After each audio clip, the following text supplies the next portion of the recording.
तारों तले जिंदगी का।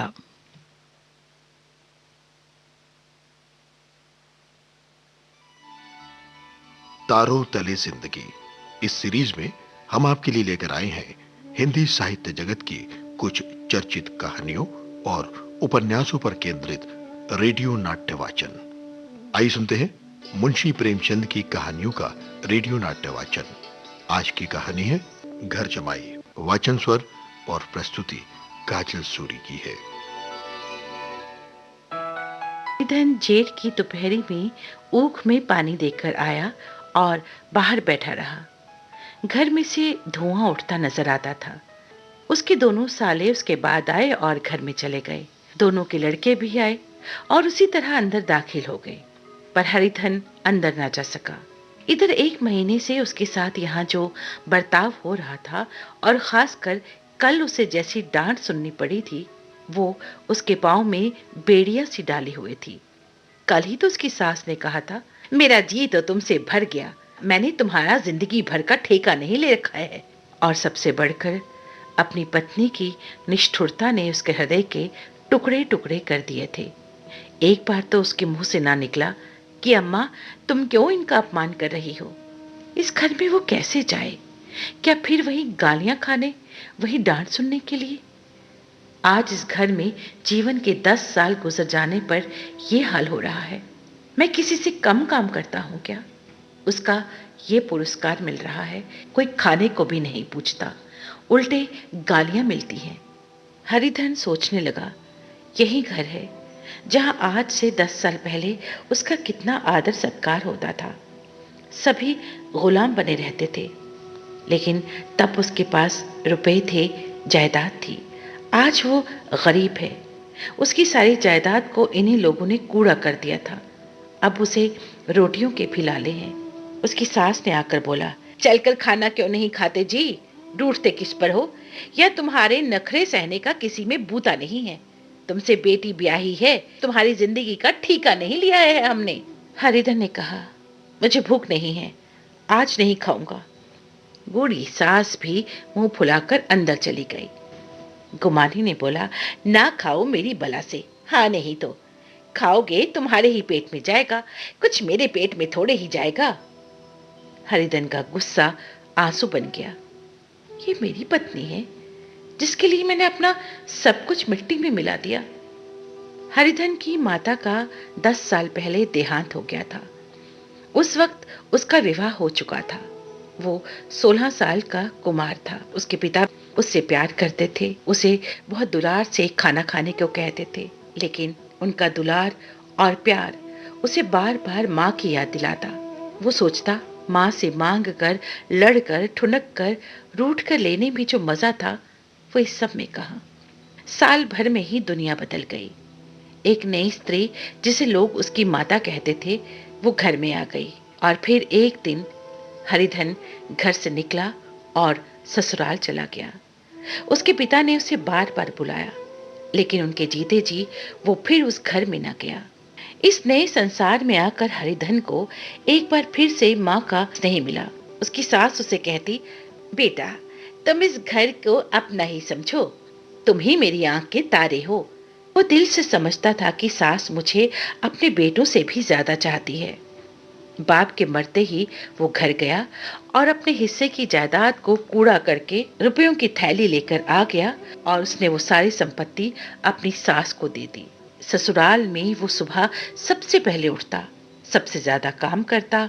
उसकी मेहनत देखकर गांव के लोग दांतों तले उंगली दबाते। लेकिन जैसे जैसे दिन गुजरते गए, उसका मान सम्मान घटता गया। पहले देवता, फिर घर का आदमी और आखिर में घर का नौकर हो गया। रोटियों में भी बाधा पड़ गई, अपमान होने लगा। अभी उसकी उम्र 25 साल ही तो थी।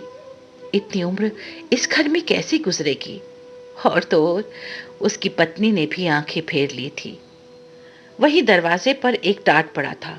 उसे उठाकर सबसे अलग कुएं पर ले गया और वहीं बिछाकर पड़ा रहा। रात भीग चुकी थी। उसे ऐसा लग रहा था जैसे उसकी माँ ने उसे गले से लगाया है और उसके सर पर हाथ फेर रही है। वो रोने लगा, फूट फूट कर रोने लगा। उसके मुंह से निकला, अम्मा, तुमने मुझे इतना भुला दिया। देखो, देखो तुम्हारे बेटे की क्या दशा हो रही है। कोई उसे पानी को भी नहीं पूछता। इतने में गुमानी ने आकर पुकारा, क्या सो गए तुम? चलकर खा क्यों नहीं लेते? हरिधन उठ बैठा और बोलने लगा, मैंने तो कह दिया था ना मुझे भूख नहीं है। गुमानी, तो कै दिन नहीं खाओगे? हरिधन, अब इस घर का पानी भी ना पीऊंगा। तुम्हें मेरे साथ चलना है या नहीं? गुमानी बोली, कहां जा रहे हो? हरिधन ने कहा, तुझे इससे क्या मतलब? मेरे साथ चलेगी या नहीं? फिर बाद में मत कहना कि मैंने कहा नहीं। गुमानी, जब तक तुम बता ना दोगे मैं नहीं आऊंगी। हरिधन, तो मालूम हो गया तू नहीं जाना चाहती। मुझे इतना ही पूछना था। ठीक है, मैं चलता हूं। ये कहकर वो उठा और अपने घर की तरफ चल पड़ा। गुमानी पुकारती रह गई, अरे सुनो, सुन तो लो। लेकिन उसने पीछे मुड़कर भी नहीं देखा। 30 मील की मंजिल हरिधन ने 5 घंटों में तय की। वो अपने गांव पहुंच गया। उसने अपने गांव का मंदिर देखा और फिर आम के बाग में चला गया और वहां एक पेड़ पर चढ़ गया और आम तोड़ तोड़ कर खाने लगा। वो अपनी सारी तकलीफ, अपना सारा अपमान भूल गया। तभी रखवाले ने पुकारा, अरे कौन ऊपर चढ़ा हुआ है? उतर, उतर अभी, नहीं तो ऐसा पत्थर मारूंगा कि वही वही ठंडे हो जाओगे। हरिधन डालियों में छिप गया और उसने कई आम नीचे गिराए और जोर से ठट्ठा मारकर हंसा। ऐसी उल्लास से भरी हुई हंसी उसने बहुत दिनों के बाद हंसी थी। रखवाले को वो हंसी जानी पहचानी मालूम हुई। उसे हरिधन का ख्याल आया, लेकिन वो सोचने लगा कि हरिधन यहाँ कहाँ? वो तो अपने ससुराल में होगा। उसने फिर डांट कर कहा, वहां बैठे बैठे हंसोगे तो ऊपर आकर सारी हंसी निकाल दूंगा। सीधी तरह से नीचे उतर आओ। रखवाले ने अपनी लकड़ी नीचे रख दी और पेड़ पर चढ़ गया। देखा तो हरिधन बैठा मुस्कुरा रहा है। चकित होकर बोला, अरे हरिधन, तुम यहाँ किस पेड़ पर कब से बैठे हो? और दोनों बचपन के सखा वहीं गले मिले। गांव का क्या रंग रंग है? मंगरू, सब ठीक है भैया, तुमने तो जैसे नाता ही तोड़ दिया।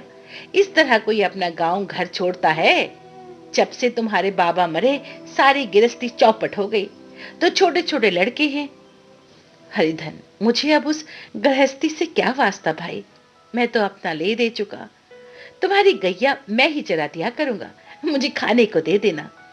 मंगरू ने कहा, अरे भैया कैसी बात करते हो? तुम्हारे लिए तो जान हाजिर है। क्या ससुराल में अपना रहोगे? कोई बात नहीं, पहले तो तुम्हारा घर ही है, उसे संभालो। छोटे छोटे बच्चे हैं, उनको पालो। तुम अपनी नई अम्मा से नाहक डरते थे। बड़ी सीधी है बेचारी, बस उसे अपनी माँ समझो। तुम्हें पाकर तो बहुत खुश हो जाएगी। अच्छा ये बताओ, घर वाली को भी लाओगे? हरिधन, उसका मुंह ना देखूंगा, मेरे लिए वो मर गई, अब वो ना आएगी। हरिधन अपने घर पहुंचा और दोनों भाई भैया आए कहकर भीतर दौड़े और माँ को लेकर आए। विमाता ने कहा, बेटा तुम घर आ गए, हमारे धनबाग, अब इन बच्चों को पालो। माँ का नाता ना सही, बाप का नाता तो है ही ना। मुझे एक रोटी दे देना, खाकर एक कोने में पड़ी रहूंगी। तुम्हारी अम्मा से मेरा बहन का नाता है, उस नाते से ही तुम मेरे लड़के हो। हरिधन की आंखों में विमाता के रूप में अपनी मां के दर्शन हुए। दूसरे दिन हरिधन फिर कंधे पर हल रखकर खेत को चला। उसके मुंह पर खुशी थी, आंखों में गर्व। वो अब किसी का आश्रित नहीं, आश्रयदाता था। किसी के दरवाजे का भिखारी नहीं, घर का रक्षक था। एक दिन उसने सुना गुमानी ने दूसरा घर कर लिया। माँ से बोला, तुमने सुना काकी, गुमानी ने घर कर लिया। काकी ने कहा, घर क्या कर लेगी, ठट्ठा है। बिरादरी में ऐसा अंधेर, पंचायत नहीं अदालत तो है। हरिधन ने कहा, नहीं काकी, बहुत अच्छा हुआ। ला महावीर को लड्डू चढ़ा कर आऊं। मैं तो डर रहा था कि कहीं मेरे गले ना पड़े। भगवान ने मेरी सुन ली। मैं वहां से यही ठान कर चला था, अब उसका मुंह ना देखूंगा। तारों तले जिंदगी। इस सीरीज में अभी आप सुन रहे थे मुंशी प्रेमचंद की कहानियों पर आधारित रेडियो नाट्य वाचन। आज की कहानी थी घर जमाई। वाचन स्वर और प्रस्तुति काजल सूरी की थी।